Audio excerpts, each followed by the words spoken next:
Today we're joined by Dr. Mary Ann Jacobs, Chair and Associate Professor of the Department of American Indian Studies. Dr. Jacobs, thanks for joining us today for today's celebration of teaching and learning. Thank you for having me, Scott. I appreciate it. My first question today is, who was the best teacher you ever had and why? This is a question that's really hard for me because I have had way too much education, formal and informal, in terms of teaching. I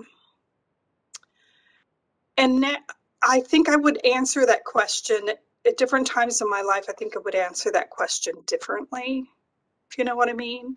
Like now, my best teachers are my other colleagues who are also teaching.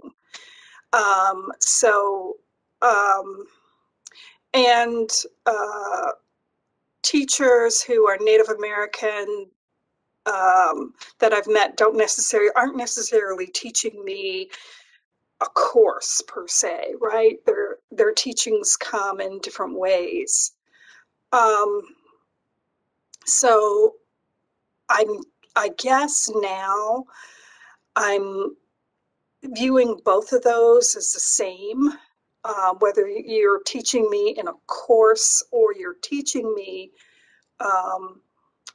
because of our relationship outside of academia. So I don't really know how to say who is the best teacher. I would just say I've had a lot of very good teachers, and that has been a wonderful experience for me. What does it take to be a good professor in higher education in 2021? Oh gosh. Well, recently I was on a peer review committee, and I had to go in and do an observation of a colleague who was doing everything the way she should do it. And it made me feel like, oh my God, I'm so inadequate in this, because she was teaching face to face, but she also had her online students on her video, and she was responding to both at the same time. And that would be really challenging for me. I haven't done that. I guess I could have done that fall semester of 2020, but most of the people who were out were sick, so I did not do that, hoping to respect their health and their need for rest. But anyway, so my point is that you have to be everything now in 2021. You have to be able to do teaching online, teaching face-to-face, teaching both of those at the same time. You have to be able to engage in all these different pieces of software. But at the same time, it's hard to know what students want or will engage with. I've had colleagues say that they're doing everything that they're supposed to be doing, and students are not watching the videos. They're not watching the lectures. So it's a really hard time right now to predict what are the best practices, because they are evolving as we speak. So I think that right now, what does it take to be a good professor? Right now, it takes a lot of patience and perseverance. That's what it takes to get through a graduate program, patience and perseverance. Just continuing to work and do the work, even though you don't really see an outcome. That is the hardest part about education, is continuing to do good work, even though you don't always see the outcomes. So tell us a story about something creative you've done to engage your students. The things I'm most proud of are the creative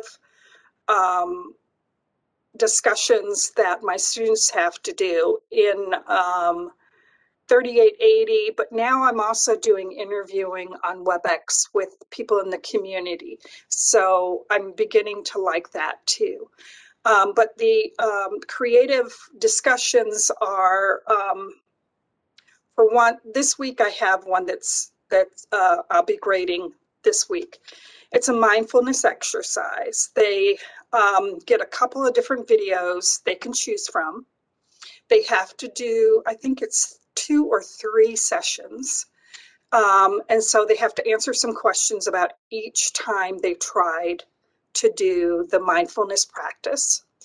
And this is in relationship to an article on mindfulness practice with Native Americans.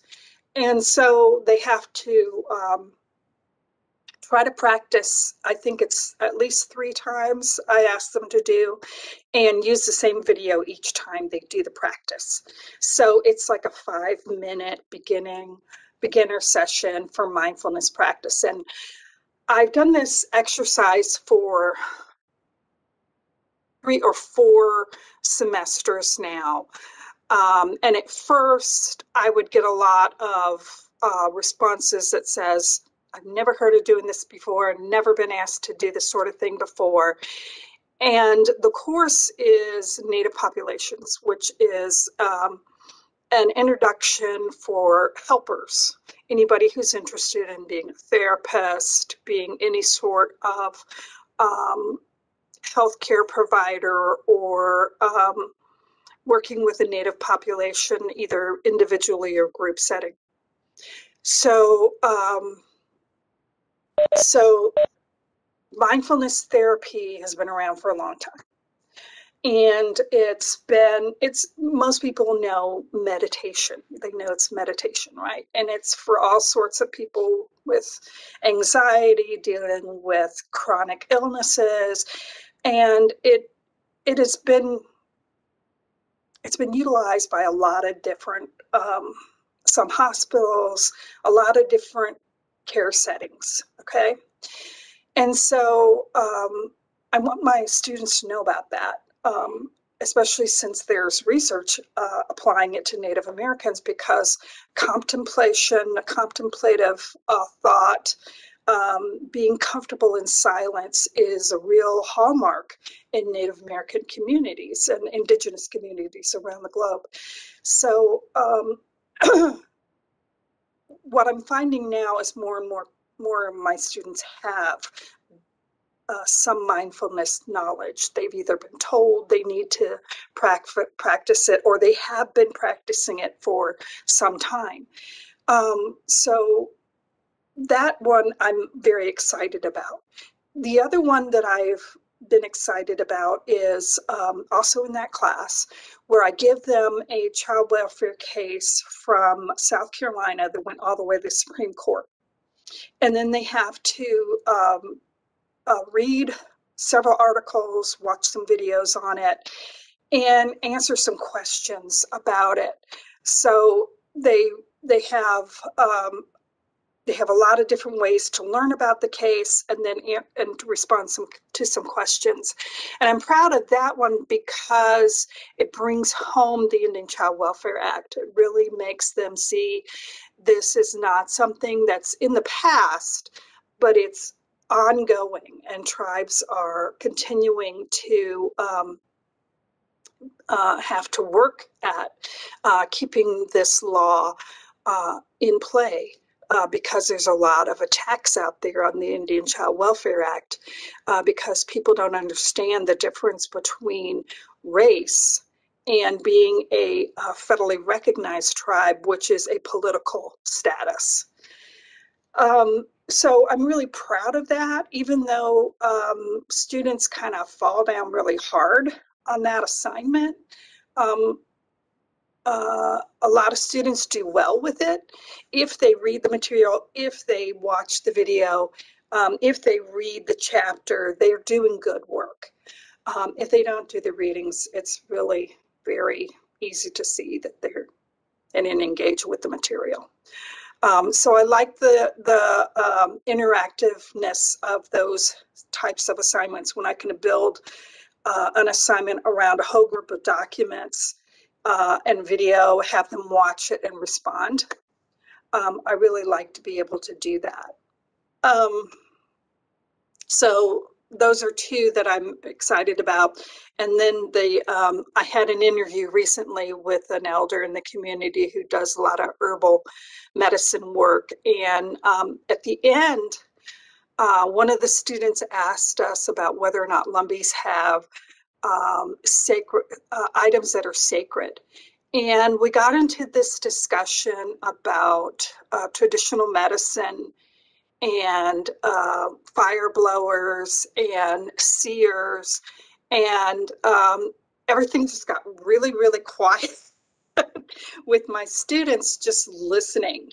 And that was really exciting for me to witness, to see, I think, to see my students really engaged, even though they weren't on video and I wasn't actually seeing their faces.